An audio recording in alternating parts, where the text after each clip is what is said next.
अस्सलाम वालेकुम dear students. आप लोग को आवाज़ जो है क्लियर आ रही है, कोई इशू तो नहीं है?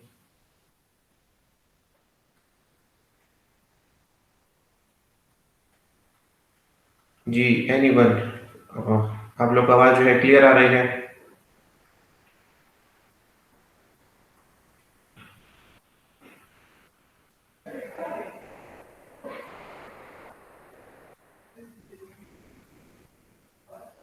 बिलाल नूर, वलीद खान, मोहम्मद जाकिर, फरहाद अली।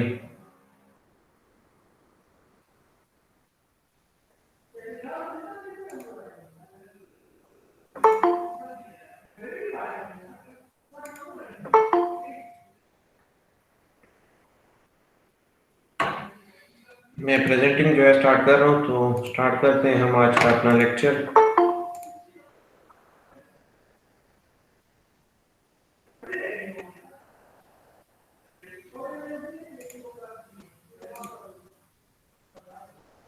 स्क्रीन आप लोग के साथ जो है शेयर हो रही है।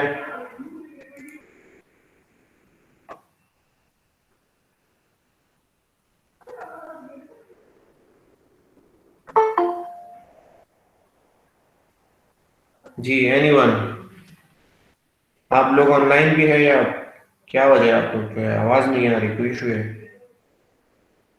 यस सर, ऑनलाइन है। Yes sir. ओके, स्क्रीन आप लोग के साथ शेयर हो रही है। Yes sir. ओके, तो स्टार्ट करते हैं हम आज का अपना लेक्चर। आज का जो हमारा लेक्चर है वो लेक्चर नंबर 6 है। और आज जो है हम बयानची, सेंटर ऑफ बयानची, आर्किमिडीज प्रिंसिपल और मेटा सेंटर वगैरह जो जितने भी टॉपिक उनके बारे में हम जो है आज पढ़ेंगे। तो सबसे पहले व्हाट इज बयानची? बयानची क्या है? The tendency of fluid to uplift a submerged body because of the upward thrust of the fluid is known as the force of buoyancy or simply बयानची। हमारे पास जो है फ्लूइड की वो टेंडेंसी, जब वो कोई सबमर्ज बॉडी को जो है अपलिफ्ट करती है यानी कि उठाती है, तो उस फोर्स को जो है upward thrust of the fluid की वजह से हमारे पास जो फोर्स लगाती है फ्लूइड सबमर्ज बॉडी के ऊपर, तो उस फोर्स को हम कहते हैं फोर्स ऑफ बायोन्सी या simply buoyancy. It is always equal to the weight of the fluid displaced by the body. It will be interesting to know that if the force of buoyancy is greater than the weight of the body, it will be pushed up till the weight of the fluid displaced is equal to the weight of the body and the body will float. But if the force of buoyancy is less than the weight of the body, it will sink down.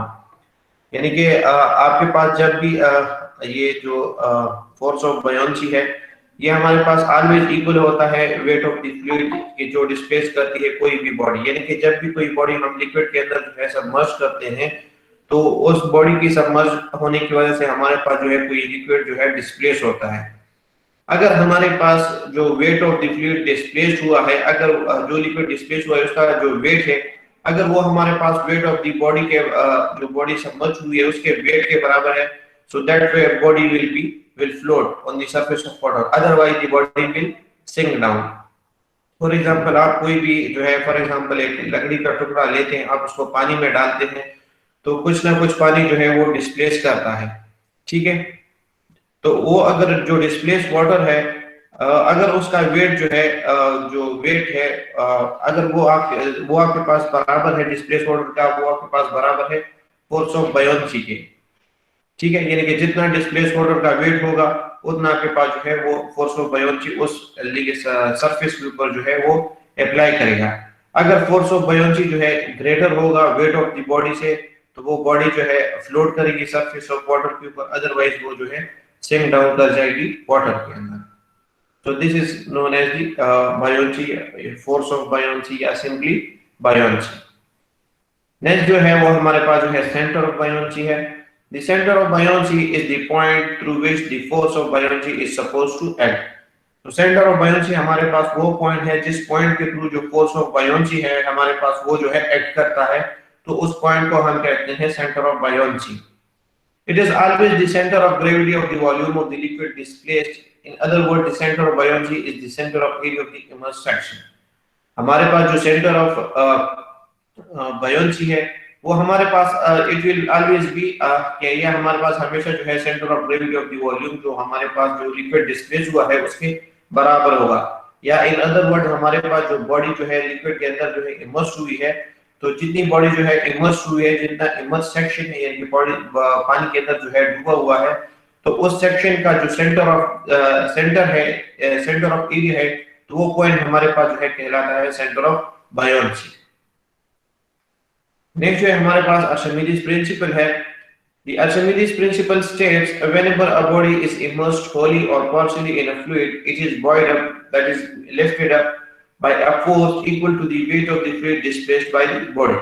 Archimedes principle की statement है कि हमारे पास जब भी हम कोई body जो है इमर्स करते हैं लिक्विड के अंदर होली या पार्शियली, मींस के पूरा का पूरा उसको इमर्स करते हैं या पार्शियली कुछ पोर्शन उसका इमर्स करते हैं, तो उस बॉडी के ऊपर जो है फोर्स लगता है अपवर्ड डायरेक्शन में, और ये फोर्स जो है किस चीज की इक्वल है, वो ये फोर्स जो है इक्वल है हमारे पास वेट ऑफ द फ्लूइड जो कि डिस्प्लेस करता है ये बॉडी। यानी कि जब भी आप कोई बॉडी जो है, वही बात की बायोन्सी को जो इसने एक्सप्लेन किया है कि जब भी आप कोई बॉडी जो है लिक्विड के अंदर इमर्स करते हैं, तो उसकी वजह से बॉडी की इमर्जन की वजह से लिक्विड जो है डिस्प्लेस होता है अपनी जगह से।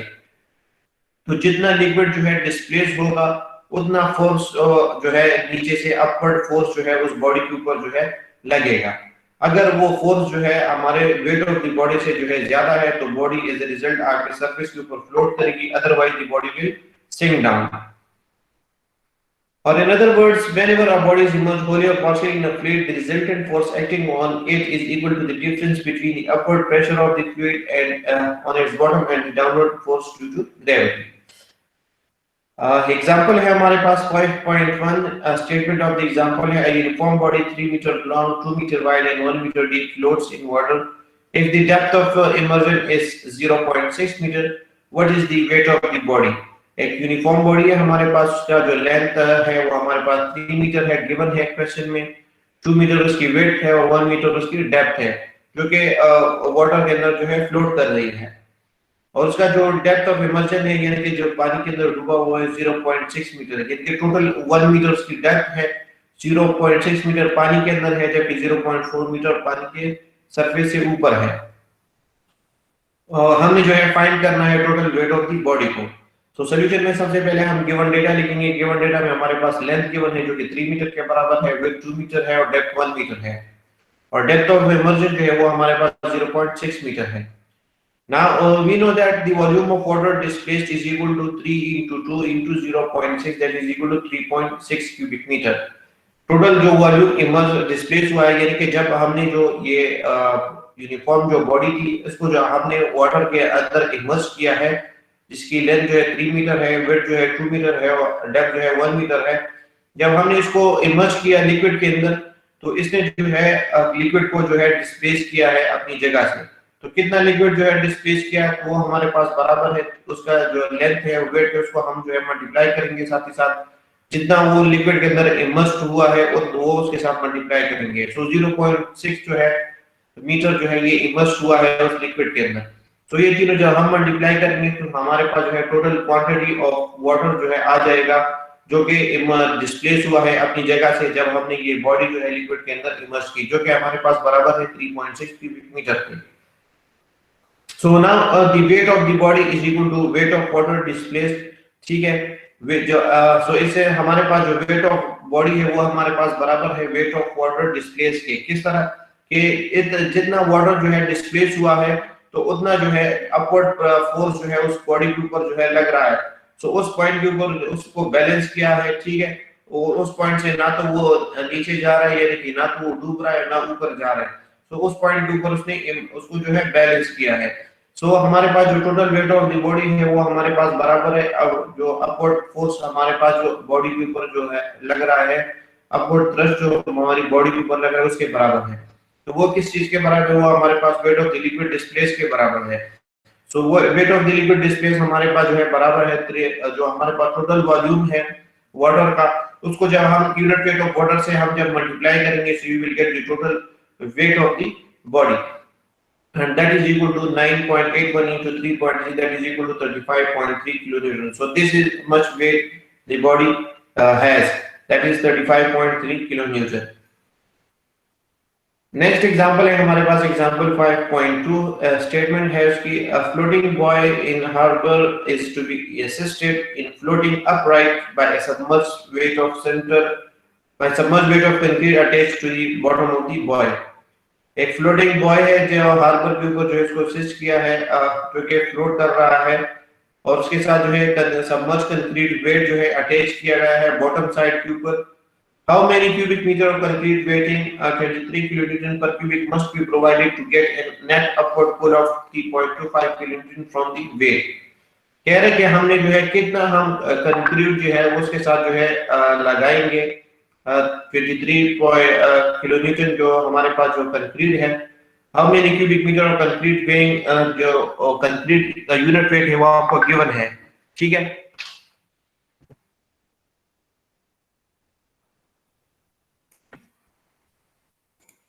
एक मिनट, जो कंक्रीट का यूनिट वेट है वो आपको जो है गिवन है, ठीक है, वो है आपके पास 23 किलोन्यूटन पर क्यूबिक मीटर। तो कह रहे कितना हम जो कंक्रीट है वो हम इसके साथ जो है कनेक्ट करेंगे, लगाएंगे कि हमारे पास जो नेट डाउनवर्ड पुल हो वो हमारे पास इतना 3.25 किलोन्यूटन जो है वो क्रिएट हो। Take specific weight of sea water as 10 kilonewton per cubic metre, साथ ही साथ स्पेसिफिक वेट ऑफ वाटर जो है वो भी गिवन है 10 kilonewton per cubic metre. Solution में गिवन डेटा में हमारे पास सबसे पहले specific weight of concrete given है 23 kilonewton per cubic metre. Downward पुल जो हमारे पास जो है हमने जो है प्रोड्यूस करना है, ठीक है, वो 3.25 किलोन्यूटन है and specific weight of water omega is equal to 10 kilonewton per cubic metre. So now we know that the weight of 1 cubic meter of concrete in sea water is equal to 23 minus 10, that is equal to 13 kilonewton per cubic meter। ठीक है, आपके पास जो है जो unit weight of concrete है वो 23 kilonewton per cubic metre है, लेकिन वाटर के अंदर उसका वेट जो है क्योंकि उस बॉडी के ऊपर जो है अपवर्ड थ्रस्ट जो है लग रहा होता है, ठीक है, वाटर की वजह से, तो उसका जो एक्चुअल वेट है तो वो जो है कम हो जाता है। सो आप स्पेसिफिक वेट ऑफ कंक्रीट को जो है स्पेसिफिक वेट ऑफ वाटर से जो है माइनस कर ले, so you will get the actual weight of concrete 1 cubic meter concrete in sea water and that is equal to 13 kilonewton per cubic meter। Now the weight of concrete is equal to downward pull divided by weight of concrete in water। so आपके पास जो weight of concrete है, ठीक है, वो जो required है तो आपके पास बराबर है जो डाउनवर्ड पुल जो हम क्रिएट करेंगे, ठीक है, तो आपके पास 3.25 है और total weight of concrete in water जो है आपके पास 13 है। सो डाउनवर्ड पुल को जब हम वेट ऑफ कंक्रीट से जो है डिवाइड करेंगे, so we will get the total volume of concrete that should be required in order to create a downward pull of 3.25 that is equal to 0.25 cubic meter and this is the answer of example 5.2। Next example है 5.3 statement है a block of wood 4 metre long 2 metre wide and 1 metre deep is floating horizontally in water. If the density of wood to be 6.87 kilonewton per cubic meter, find the volume of water displaced and position of center of buoyancy। एक block है हमारे पास would का जिसका length जो है 4 metre है, width जो है वो 2 मीटर है और डेप्थ जो है 1 मीटर है, जो कि हॉरिजॉन्टली फ्लोट कर रहा है वाटर के अंदर। वुड की जो डेंसिटी है वो हमें गिवन है 6.87 किलोन्यूटन पर क्यूबिक मीटर। हमने जो है वॉल्यूम ऑफ वाटर डिस्प्लेस जो वो फाइंड करना है, साथ ही साथ position of centre of buoyancy वो हमने फाइंड करना है। सो हमारे पास वेट ऑफ वाटर डिस्प्लेस जो है किस चीज के बराबर होगा, जो जब हम बॉडी जो है हम लिक्विड के अंदर इमर्स करेंगे तो उसकी वजह से हमारे पास जो वेट ऑफ वाटर जो है डिस्प्लेस होगा तो उसके बराबर होगा। सो उसको फाइंड करने के लिए हम जो है सबसे पहले सॉल्यूशन में गिवन डेटा लिखेंगे। गिवन डेटा में हमारे पास size of wooden block given है जो कि 4 मीटर 2 मीटर into 1 मीटर के बराबर है। डेंसिटी ऑफ वुड गिवन है 6.87 kilonewton per cubic metre. So volume of water displace हमारे पास बराबर है, we know that the volume of wooden block is equal to 4 into 2 into 1 that is equal to 8 cubic meter। so this is the total volume of wooden block. इससे जो है हम इसका जो है यूनिट वेट इसके साथ हम मल्टीप्लाई कर लेंगे, so we will get the total weight of the wooden block. So unit weight of wooden block is 6.87, so multiply this by total volume of wooden block that is 8, So you will get the total weight of a wooden block that is equal to 55 kilonewton. Now the volume of water displaced is equal to weight of block divided by density of water. ठीक है, जब total weight of block को जब हम divide करेंगे density of water से, so we will get the total volume of water which is displaced by due to the submersion of this wooden block. So weight of block हमारे पास जो है 55 के बराबर है, जो कि हमने ऑलरेडी फाइंड किया, उसको हम डिवाइड करेंगे डेंसिटी ऑफ वाटर से, that is 9.81 से. So we will get the total volume of water which is displaced due to the submergence of this wooden block, that is equal to 5.6 cubic meter. So this amount of water जो है, this volume of water जो है हमारे पास जो है displaced हुआ है जब हमने जो है इस wooden block को immerse किया है horizontally liquid के अंदर. Now in order to find the position of center of buoyancy, we also know that the depth of immersion is equal to volume divided by sectional area. So जो total volume है उसको जो है हम sectional area से divide करेंगे, so we will get the total depth of immersion, जो कि हमारे पास बराबर है 0.7 मीटर. ठीक है, टोटल डेप्थ जो है 1 मीटर है, लेकिन उसमें से जो है हमारे पास जो है 0.7 मीटर जो है ये इमर्स हुआ है. ठीक है, सो टोटल वॉल्यूम को जब आप उसको जो है सेक्शनल एरिया से डिवाइड करोगे, so you will get the depth of immersion that is equal to 0.7 metre. लेकिन अब सेंटर ऑफ बायोन्सी को फाइंड करने के लिए आप इसको जो है डिवाइडेड बाय 2 करोगे, तो आपके पास जो है सेंटर ऑफ द बायोन्सी आ जाएगा, जो कि बराबर है आपके पास 0.35 metre from the base. And this is the answer for example 5.3. Next example है हमारे पास 5.4. A wooden block 4 meter into 1 meter into 0.5 meter in size and of specific gravity 0.75 is floating in water. Size of wooden block जो है आपको given है, specific gravity आपको given है, जो कि float कर रहा है water के अंदर. Find the weight of of specific weight 24 kilonewton per cubic meter that may be placed on the block which will immerse the wooden block completely. हमने जो है weight of concrete block जो है वो हमने फाइंड करना है, जिसका स्पेसिफिक वेट आपको गिवन है 24 किलोन्यूटन पर क्यूबिक मीटर, कि जो कि हम इस वुडन ब्लॉक के ऊपर रखेंगे और वो इसको फुली जो है इमर्स कर लेगा लिक्विड के अंदर. तो उसके लिए सबसे पहले गिवन डेटा में हम जो गिवन डेटा है वो लिखेंगे सॉल्यूशन में. गिवन डेटा में हमारे पास साइज ऑफ ब्लॉक गिवन है, जो कि 4 metre into 1 metre into 0.5 metre के बराबर है. स्पेसिफिक वेट ऑफ ब्लॉक जो है स्पेसिफिक ग्रेविटी ऑफ ब्लॉक जो है आपके पास गिवन है 0.7 and specific weight of concrete is 24 kilonewton per cubic metre. ये डेटा जो है हमें गिवन है. Now let W is equal to weight of the concrete required to be placed on the wooden block. Let जो हमने जो weight of concrete जो कि हमने फाइंड करना है, जो कि wooden जो weight of concrete block है जो कि हमने फाइंड करना है, जो कि हम इस wooden block के ऊपर रखेंगे, जो कि इसको fully immerse करेगा, तो उसको हमने let W से जो है assume किया है. Now we know that the volume of the wooden block is equal to 4 into 1 into 0.5 that is equal to 2 cubic meter. Volume of wooden block हमारे पास बराबर है तीनों जो डायमेंशन इसको जब हम मल्टीप्लाई करेंगे, so you will get the total volume of wooden block that is equal to 2 cubic metre. Now in order to find the total weight of water displaced, या in order to find the total weight of the wooden block in water, so उसके लिए आपके पास जो specific gravity है उसको आप जो है उससे आप जो है स्पेसिफिक वेट फाइंड कर लें. तो स्पेसिफिक वेट फाइंड करने के लिए आप जो है स्पेसिफिक ग्रेविटी को मल्टीप्लाई कर ले यूनिट वेट ऑफ वाटर से, दैट इज 9.81 into 0.75. सो आपके पास जो है यूनिट वेट ऑफ जो वुडन ब्लॉक है वो आ जाएगा. उसको जो है आप वॉल्यूम ऑफ वुडन ब्लॉक से मल्टीप्लाई कर ले, so you will get the total weight of wooden block that is equal to 14.72 kilonewton. This is not 1472 kilonewton, but this is 14.7 point यहाँ पे मिसिंग है.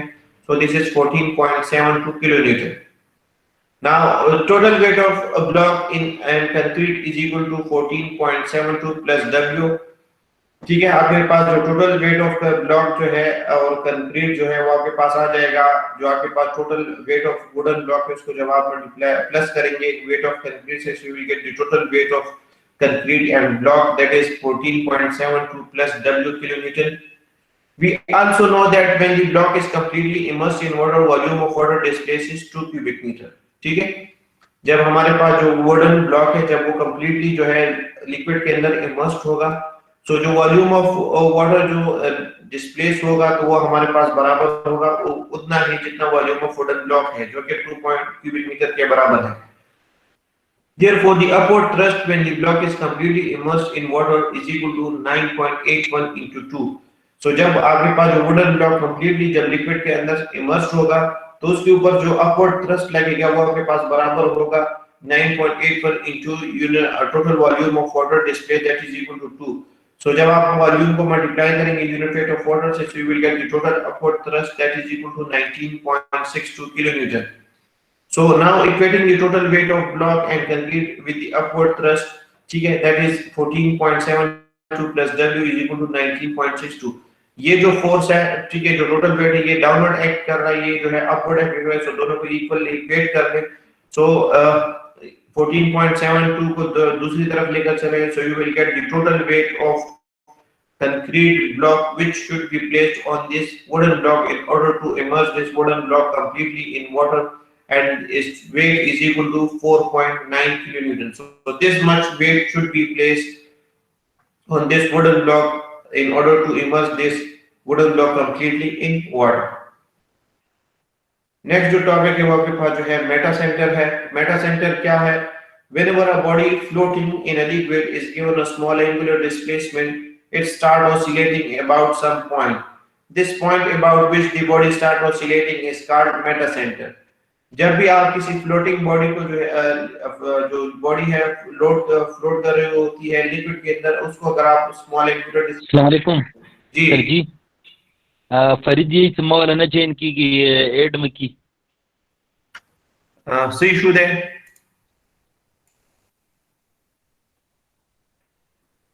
जी, सही शुद है सर बोर्ड की request कही एड का। हाँ sir Farid miss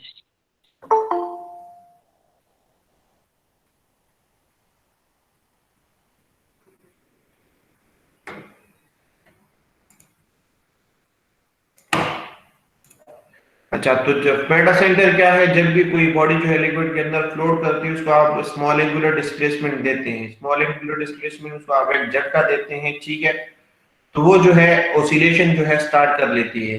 oscillation means के टू एंड फ्रो मोशन जो है स्टार्ट कर लेती है, यानी कि ऊपर नीचे होना शुरू हो जाती है।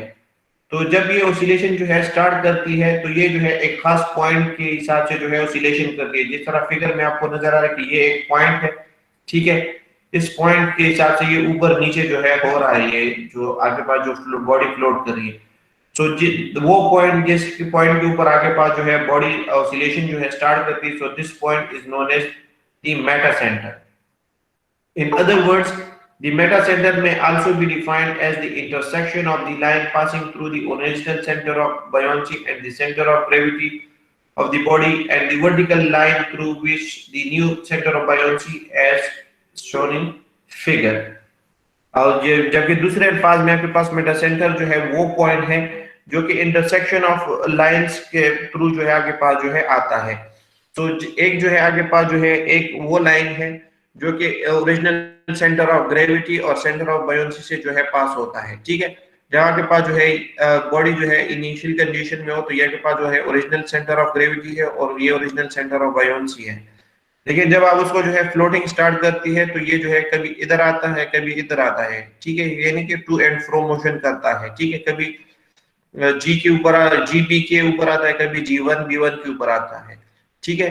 तो जी1 बी1 जो है आपके पास जो है जी1 और बी1 को आप जो है स्ट्रेट उसको जो है प्रोड्यूस करेंगे और जी बी को भी जो है दोनों को जो है स्ट्रेट प्रोड्यूस करेंगे, यानी कि यहाँ पर इनके ऊपर अगर एक रूलर रखेंगे उसको जो है ट्रेस आउट करेंगे। सिमिलरली इन दो पॉइंट्स के ऊपर जो है रूलर रखेंगे और ट्रेस आउट करेंगे, तो ये दोनों जाके एक पॉइंट के ऊपर जो है मीट करेंगे, सो वो पॉइंट आपके पास जो है कहलाएगा मेटा सेंटर।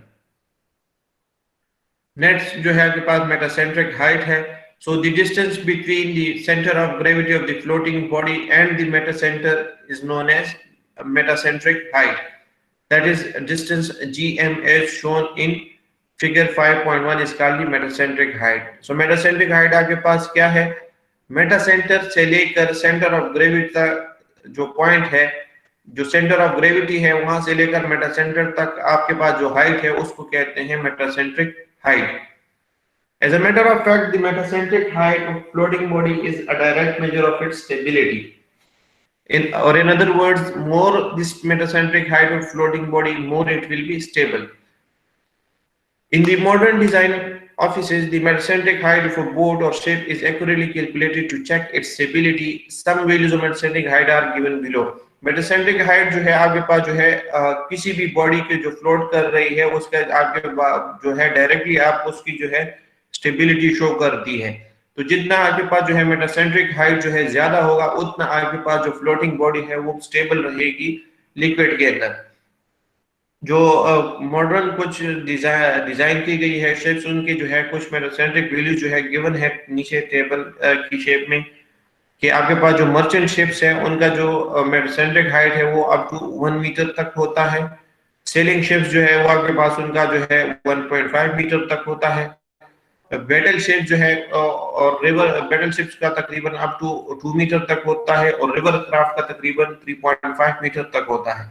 तो आप जो है इनसे भी जो है देख सकते हैं कि जितना उसका आपके पास जो है जो शिप्स है उनकी जितनी भी आपके पास उसके पास अहमियत जो है उसकी यानी इंपॉर्टेंस जो है जितनी बढ़ रही है तो उतना उसका जो मेटासेंट्रिक हाइट है वो जो है इंक्रीज होता जा रहा है.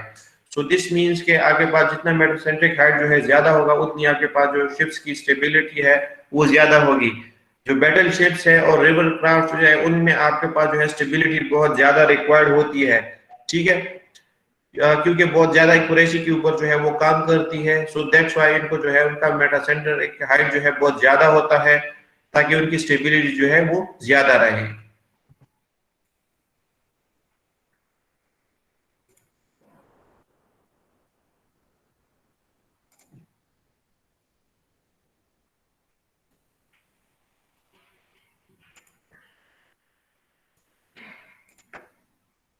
नेक्स्ट जो है वो है condition of equilibrium of floating body. A body is said to be in equilibrium when it remains in a steady state while floating in a liquid. एक बॉडी जो लिक्विड के अंदर जो है फ्लोट कर रही होती है सॉरी जब भी कोई बॉडी जो है लिक्विड के अंदर फ्लोट कर रही होती है तो उसको हम जो है इक्विलिब्रियम में कहेंगे अगर वो जो है स्टेडी स्टेट में जो है रिमेन रहती है स्टेडी रहती है. तो ऐसे बॉडी को जो है हम इक्विलिब्रियम कंडीशन में कहेंगे. Following are the 3 condition of equilibrium of floating body. Equilibrium का जो कंडीशन है किसी भी फ्लोटिंग बॉडी के लिए तो वो जो है 3 है. उनमें हमारे पास जो है स्टेबल इक्विलिब्रियम है, अनस्टेबल इक्विलिब्रियम है और न्यूट्रल इक्विलिब्रियम है. So stable equilibrium क्या है? A body is said to be in a stable equilibrium if it returns back to its original position when given a small angular displacement. This happens when the metacentric height is higher than the center of gravity of the floating body. हमारे पास जो है कोई भी body जो है जो liquid के अंदर जो है फ्लोट कर रही होती है तो उसको हम जो है स्टेबल इक्विलिब्रियम में कहेंगे अगर हम उसको जो है स्मॉल एंगुलर डिस्प्लेसमेंट देते हैं और वो दोबारा अपनी ओरिजिनल पोजीशन के ऊपर आती है तो हम कहेंगे कि ये बॉडी हमारे पास जो है स्टेबल इक्विलिब्रियम कंडीशन में है. और ये जो है हमारे पास कब होगा? जब हमारे पास जो मेटासेंट्रिक हाइट है वो हमारे पास सेंटर ऑफ ग्रेविटी से जो है ऊपर हो. सो उस केस में आपके पास जो बॉडी होगी वो आपके पास जो है स्टेबल इक्विलिब्रियम कंडीशन में होगी. Unstable equilibrium condition क्या है? A body is said to be in an unstable equilibrium if it does not return back to its original position and heels further away when given a small angular displacement. जब भी कोई body liquid के अंदर float करती है उसको और आप स्मॉल एंगुलर डिस्प्लेसमेंट जो है देते हैं और वो बॉडी जो है अपने ओरिजिनल पोजीशन के ऊपर जो है दोबारा नहीं आती तो ऐसे केस में हम उसको जो है अनस्टेबल इक्विलिब्रियम जो है हम कहेंगे. This happens when the metacenter is lower than the center of gravity of the floating body. और ये अनस्टेबल इक्विलिब्रियम हमारे पास जो है तब होता है जब हमारे पास जो मेटासेंट्रिक हाइट है जो मेटासेंटर है वो हमारे पास जो है नीचे हो हमारा सेंटर ऑफ ग्रेविटी से. तो ऐसे केस में हमारे पास जो बॉडी होगी वो जो है अनस्टेबल इक्विलिब्रियम कंडीशन में होगी. न्यूट्रल इक्विलिब्रियम क्या है? A body is said to be in a neutral equilibrium if it occupies a new position and remains at rest in a new position when given a small angular displacement. सो जब भी हमारे पास कोई body liquid के अंदर float कर रही होती है, उसको हम जो है स्मॉल एंगुलर डिस्प्लेसमेंट जो है प्रोवाइड देते हैं, और वो बॉडी जाके किसी न्यू पोजीशन के ऊपर जो है रेस्ट कंडीशन में आ जाए, तो ऐसे केस में हमारे पास जो है उसको न्यूट्रल इक्विलिब्रियम कंडीशन में कहेंगे। This happens when the metacenter coincides with the center of gravity of the floating body। और ये एक कंडीशन हमारे पास जो न्यूट्रल इक्विलिब्रियम कंडीशन है, ये हमारे पास जो है तब अकर होता है जब हमारे पास जो मेटा सेंटर है वो जो है कोइंसाइड करता है हमारे सेंटर ऑफ ग्रेविटी के साथ। तो उस केस में हमारे पास जो बॉडी होती है वो हमारे पास जो है न्यूट्रल इक्विलिब्रियम कंडीशन में होती है। इस केस में जब आप उस बॉडी को जो है स्मॉल एंगुलर डिस्प्लेसमेंट जब प्रोवाइड करते हैं, तो उस केस में आपके पास जो बॉडी है वो किसी न्यू पोजीशन के ऊपर चली जाती है, लेकिन डायरेक्टली जो है वो रेस्ट कंडीशन में जो है आ जाती है। सो ऐसे टाइप ऑफ इक्विलिब्रियम को हम जो है न्यूट्रल इक्विलिब्रियम जो है कहेंगे। यहाँ पर आपका जो आज का लेक्चर है वो कंप्लीट हो गया है।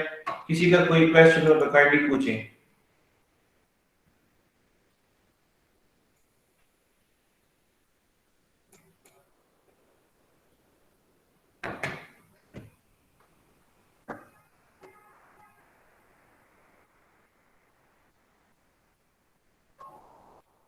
जी, किसी का कोई क्वेश्चन हो तो काइंडली पूछें।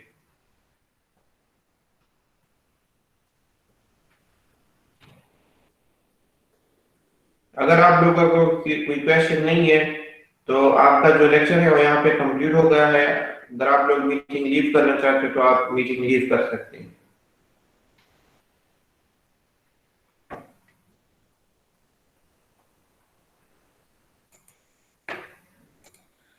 No questions.